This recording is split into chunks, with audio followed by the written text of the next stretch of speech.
Magandang umaga, ako po si Loy Ima, araw ng Biyernes, Marso 28, 2025. Sa ulo ng ating mga balita, dating opisyal ng barangay, pinagbabaril sa Dato Abdullah Sangki. 340,000 halaga ng shabu na samsam sa drug bust sa WAO, Highway Value Target, arestado. Lalaking nakagapos at walang buhay natagpuan sa gilid ng highway sa Cotabato. Election officer at asawa brutal na pinagbabaril sa Dato Udin Sinsuat. Bar maaaring ikinondima ang krimen. Opisyal ng barangay nakaligtas sa tangkang pagpatay sa Maguindanao del Norte. Dato Sharifuddin Mastura formal nang naitalaga bilang gobernador ng Maguindanao del Norte. At para sa ating unang balita, dating opisyal ng barangay pinagbabaril sa Dato Abdullah Sangki.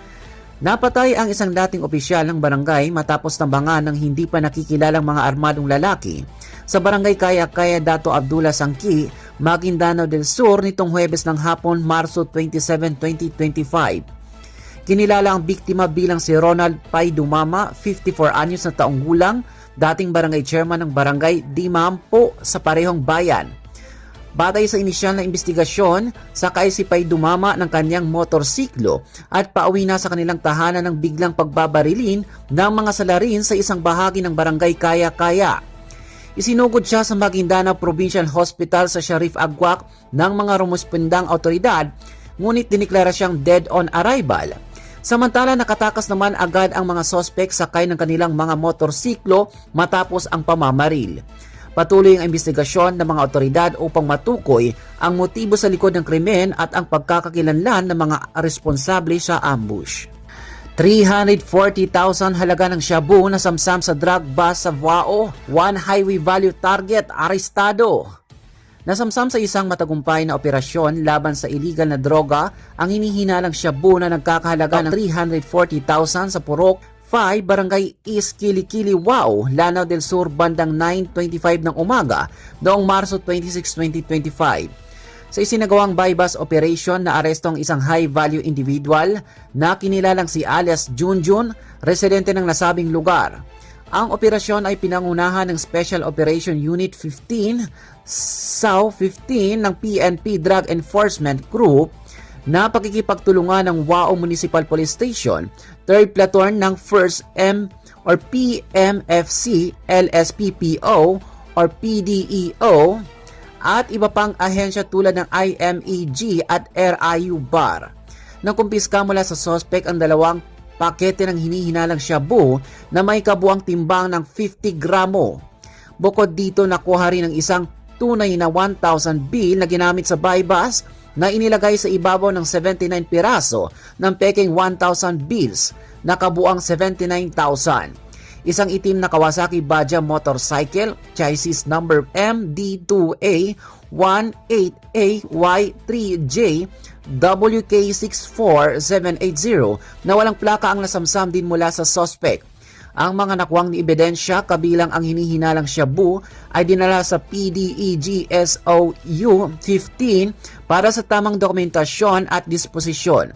Samantala, isinailalim naman sa medikal na pagsusuri sa WAO District Hospital ang suspect bago ito ipiniit sa WAO Municipal Police Station para sa kaukulang mga kasong isasampa laban sa kanya.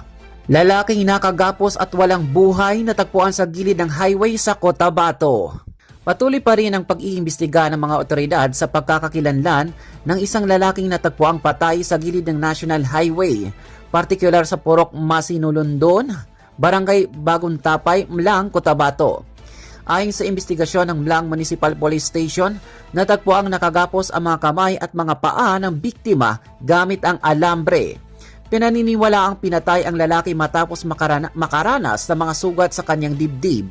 Ipinalagay ng mga otoridad na iniwan ang biktima sa naturang lugar matapos itong patayin na nagmumungkay na maaring patay na ang lalaki bago pa ito itapon sa highway. Sa ngayon ay patuloy nang inaalam ng mga otoridad ang pagkakakilanlan ng biktima at ang mga detalye ukol sa kanyang pinagmulan upang maiparating ito sa kanyang pamilya. Election officer at asawa brutal na pinagbabaril sa Dato Udin Sinsuat, Bar maaring ikinondema ang krimen. Maaring kinundima ng Bangsamoro government ang karumaldumal na pananambang na kumitil sa buhay ng election officer na si Maceda Lidasan Abo at ng kanyang asawa na si Jojo Abo sa Barangay Makir, Dato Udin Sinsuat, Maguindanao del Norte noong Marso 26, 2025. Ayon sa inilabas na pahayag ng Bangsamoro government, labis nilang ikinalulungkot at ikinagagalit ang walang habas na pagpaslang lalo pat naganap ito sa banal na buwan ng Ramadan, isang panahon ng kapayapaan, pagpipigil sa sarili at paglilinis ng kalooban. Binigyan din ni BARM Chief Minister Abduraouf A. Makakwa ang nasabing pag-atake ay hindi katanggap-tanggap at labag sa mga pinapahalagahan ng mga Muslim. Nagpapaabot din ng pakikiramay ang Bangsamoro government sa mga nauulilang pamilya ni Jojo at Maceda Abo na kapang inilarawan bilang mga tapat na naglingkod bayan. Hinikayat ng pamalaan ang mga pamamamayan ng Dato Udin Sinsuat at ng buong Bangsamoro na magkaisa, magsalita laban sa karahasan at suportahan ang mga otoridad na pagtugis sa mga nasa likod ng krimen. Dalawang opisyal ng barangay nakaligtas sa tangkang pagpatay sa Maguindanao del Norte. Nakaligtas ng tangkang pagpatay ang dalawang opisyal ng barangay matapos pagbabarili ng kanilang sasakyan sa Barangay Tabiran, Dato Udin Sinsuat, Maguindanao del Norte pasado alas 5 ng hapon noong Martes, Marso 25, 2025. Batay sa ulat ng Dato Udin Sinsuat PNP, minamaneho ni Barangay Kagawad Nasrullah Saban ang isang Ford Raptor na may plate number na MAM 3302 nang biglang pagbabarili ng hindi pa nakikilalang mga suspect. Kasama niya sa sasakyan si Ray Bermudez, ang barangay secretary ng Barangay Nikitan. Walang tinamaan ng bala sa insidente, subalit nagtamo ang dalawa ng minor injuries mula sa bugbog ng basag na salamin ng sasakyan. Ayon sa investigasyon galing Cotabato City ang mga biktima at patungo sa Dalikan, Dato Udin Sinsuat nang mangyari ang pananambang. Sa kabila nito ay nagawa pa rin ni Saban na imaneho ang sasakyan hanggang sa isang military detachment sa Barangay Bito upang humingi ng tulong. Sa kasalukuyan ay patuloy ang investigasyon upang matukoy ang motibo at mga nasa likod ng insidente. Dato Sharifuddin Mastura formal lang na italaga bilang bagong gobernador ng Maguindanao del Norte. Nanumpa sa katungkulan bilang bagong gobernador ng Maguindanao del Norte si Dato Sharifuddin Tuco Mastura CPA. Pinalitan niya si Interim Chief Minister Abduraouf Makakwa na kamakailan ay nanumpa bilang punong ministro ng rehiyon. Si Mastura ang pinakabatang gobernador sa kasaysayan ng lalawigan at aktibong miyembro ng National Movement of Young Legislator, kung saan siya rin ang presidente officer.